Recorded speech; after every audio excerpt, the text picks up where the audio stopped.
अस्सलामुअलैकुम वरहमतुल्लाहि वबरकातुहू। नाज़रीन, हम मुसलमानों का ये अक़ीदा है कि मरने के बाद हम सबको दोबारा ज़िंदा होना है और अपने अपने अमल का हिसाब व किताब देना है। अल्लाह ताला हमें हमारी क़ब्रों से दोबारा ज़िंदा फरमाएगा और मैदान महशर में हम सबको जमा फरमा देगा। और अल्लाह ताला दुनिया में कभी कभी इस तरह की निशानियाँ भी ज़ाहिर फरमाता है ताकि दुनिया के लोग आखिरत पर ईमान ले आएँ। जैसा कि पाकिस्तान की एक खातून जो कि मरने के 8 साल बाद दोबारा ज़िंदा हो गई, जबकि डॉक्टरों ने उसे मरा हुआ साबित कर दिया था, उसका डेथ सर्टिफिकेट भी तैयार कर दिया था। फिर उस औरत को गुस्ल कफन देकर दफन कर दिया जाता है और फिर 8 साल बाद वो औरत अपनी कब्र से ज़िंदा सही सलामत बाहर आ जाती है। ये पूरा मामला क्या है, कैसे हुआ, क्या हकीकत है, आप ख़ुद इस वीडियो में देख लीजिए। फिर बात करेंगे ये ख़बर सच्ची है या झूठी। आइए वीडियो देखते हैं। जो उठा के डॉक्टर के पास लेके गए हैं तो मेरे मतलब रिश्तेदार भी आ गए थे कि भाई उसकी तबीयत ख़राब है, ये क्या है, किस तरह नहीं। वो भी साथ ही इकट्ठे हुए थे। उन्होंने पूछा डॉक्टर से कि भाई ऐसे ऐसे ना ये बेहोश हो गई है। तो 2-3 डॉक्टर ने चेक किया, तसल्ली से ऑक्सीजन भी लगाई, फिर वो जो ECG करते हैं दिल की वो भी की। उन्होंने कहा इसको आप ले जाइए, फोत हो गई है। अच्छा, जब आपके शोहर ने दरवाज़ा तोड़ा है तो आप उस वक्त बेहोशी की हालत में थी? हाँ, बिल्कुल बेहोश थी। मुझे पता ही नहीं था, मैं बिल्कुल बेहोश थी। और उसके बाद जब उन्होंने ऐलान वगैरह किया, ऐलान करने के बाद मोहल्लेदार इकट्ठे हो गए, फ़ोन कर दिए, रिश्तेदार इकट्ठे हो गए। तो जब सब इकट्ठे हो गए और फिर मेरा नमाज़ जनाजा भी हुआ, नमाज जनाजा भी हो गया मेरे हस्बैंड भी साथ, मेरे घर वाले भी, मेरे माँ बाप सब, और जितने मोहल्ले के लोग थे ना तकरीबन 800-900 बंदा था। बहुत तादाद बंदों की थी। ज़ाहिर बात है कि जवान लड़की यंग फोत हो जाना फिर। और हम लोग ना वैसे भी मोहल्ले में ना सब हमें जानते हैं, तो मोहल्ले में सब जानते हैं मेरे वाला साहब को। जिसको पता लगता था वो आ जाते थे कि भाई उनकी जवान बेटी फोत हो गई है। क्योंकि कब्रिस्तान, इसी कब्रिस्तान में आप देख सकते हैं, और जो उसी कब्र के पास हम बैठे, यही कब्र मेरी है, उसी कब्र के पास मैं बैठी हुई हूँ। तो मुझे यहाँ लाया गया और ला के कारी साहब भी साथ थे। और वो जो ऊपर चारों कुल लिखे होते हैं, वो जो चादर होती है, वो कहते थे ये भी रहने दो। जब उन्होंने ये बात की है ना, वो चीज़ ना मेरे कान के अंदर गई है कि भाई ये क्या बात कर रहे हैं। जब मैंने आहिस्ता आहिस्ता से अपनी आँखें खोली है ना, तो तब उन्होंने मुझे कब्र के अंदर फेंक दिया। जब मैंने आँखें खोली, वो चटाई जैसे किसी को फेंक नहीं देते, जैसे भाई समझो कोई छापर फेंक दिया, वैसे मुझे उन्होंने कब्र में फेंक दिया। अच्छा, सभी डर गए और फेंक दिया है आपको, वहीं पे छोड़ दिया? बिल्कुल छोड़ दिया। जब मुझे उन्होंने फेंका, जब मैं कब्र के अंदर गई हूँ, मेरा एक तो सर लगा है और फिर कमर लगी है, और मुझे पता लगा जी मुझे इतना चोट लग गई है। जब मैंने देखा तो इतना तो पता होता ही मैं कब्र के अंदर हूँ, ठीक है। और बड़ी मुश्किलों से जब उन्होंने मुझे फेंका ना, तो मैं रो रही थी। ये होता नहीं कि बंदा आवाज़, मेरे में हिम्मत नहीं थी आवाज़ की, और मैं कब्र के अंदर थी। मैं बड़ी मुश्किलों से ना, आपको पता कब्र कितनी डूंगी होती है, बाहर तो आ ही नहीं सकते।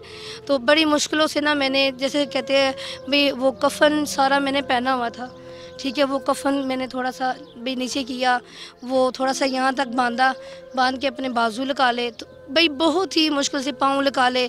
जैसे कहते हैं ना एक कुएं से बाहर आना, मैं वैसे आई। आके यही देखा कि कोई भी नहीं था। 10 कदम। वो जो लोग मौजूद थे वहाँ पे, जो आपको दफनाने के लिए गए थे, कब्रिस्तान में मौजूद थे, वो लोग कहाँ पे गए? वो सब भाग गए थे, सब भाग गए थे। कब्रिस्तान 1 मिनट में ऐसे हो गया था कि जैसे कोई है ही नहीं इधर, मेरे अलावा ना कोई इधर नहीं है। वो सब चले गए, दूर दूर तक कोई भी नहीं थे। तो मैं अपनी कब्र से बाहर आके, इसी कब्र के पास ही आके मैं 20 से 25 मिनट बैठी रही हूँ। 20 मिनट होंगे, क्योंकि उस टाइम तो मुझे भी अपनी होश नहीं थी, और 20 मिनट बैठी रही हूँ अपनी कब्र के पास ही। और जब मैं बैठी रही हूँ तो मैंने, ये होता नहीं कि एक इंसान आवाज़ मारता है जी आ जाओ मुझे बचा लो, ये है मैं ज़िंदा हो गई। मैंने ऐसी कोई बात नहीं की। मैंने कहा जो होना ना वो तो होके रहना है। जो औरत कब्र से बाहर आ सकती है तो फिर अब दुनिया में अब फिर दोबारा आ गई हूँ, अब जिसने आना होगा वो आ जाएगा। मैं बैठ के 20 मिनट रोती रही हूँ, फिर रोती रही हूँ। 10 कदमों में ने मेरे शोहर थे, तो वो मुझे न दूर से देख रहे थे, जैसे कहते हैं ना अंदर से जैसे इंसान ख़त्म हुआ आता है। और उसके भी आंसू थे और मेरे भी आंसू थे। मैं अपने हस्बैंड से ना बहुत ज़्यादा प्यार करती हूँ, बहुत ज़्यादा। ये जो जितनी मैंने आपसे बातें की हैं, ये सारी मैंने उनसे पूछी हैं, ये सब कुछ उन्होंने मुझे बताया था। और वो दूर खड़े होकर ना रो रहे थे बहुत ज़्यादा। तो वो रोते रोते मेरे पास से मुझे कहता है कवल कवल, तो मैं कहा आप मुझे आवाज़ दे रहे हो? कहता हाँ आप ठीक हो। मैं उनके चेहरे की तरफ देख रही हूँ कि यार ये इंसान इतना हिम्मत करके मेरे पास आया है और मुझे पूछ रहा है कि भाई आप ठीक हो। तो मैं ना उनसे लिपट के ना बहुत ज़्यादा रोने लग गई।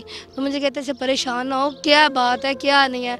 मैंने कहा मुझे घर ले चलो, मुझे घर ले चलो, मुझे यहाँ पर ना बहुत ज़्यादा डर बहुत ज़्यादा लग रहा था। उन्होंने घर से बाया मंगवाया, मेरी बड़ी सिस्टर का, वो बनाया।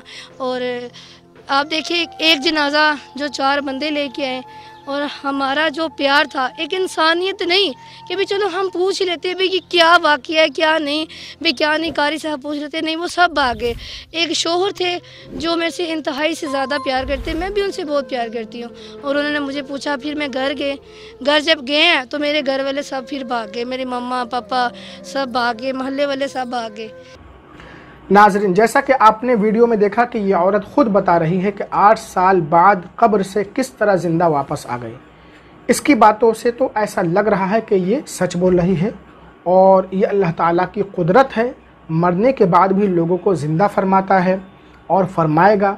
बेशक अल्लाह ताला हर चीज़ पर कादिर है, उसकी कुदरत से कोई चीज़ बाहर नहीं।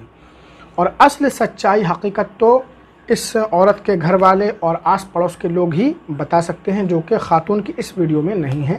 बहरहाल ये अल्लाह ताला बेहतर जानता है, हम इसे झुठला भी नहीं सकते, क्योंकि एक मोमिन की ये शान नहीं कि वह ऐसे मामलात में झूठ और दगाबाजी से काम ले। अगर आप में से कोई इन खातून के बारे में जानते हो, इस वाक़े के बारे में मालूम हो, तो कमेंट करके हमें ज़रूर बताएँ।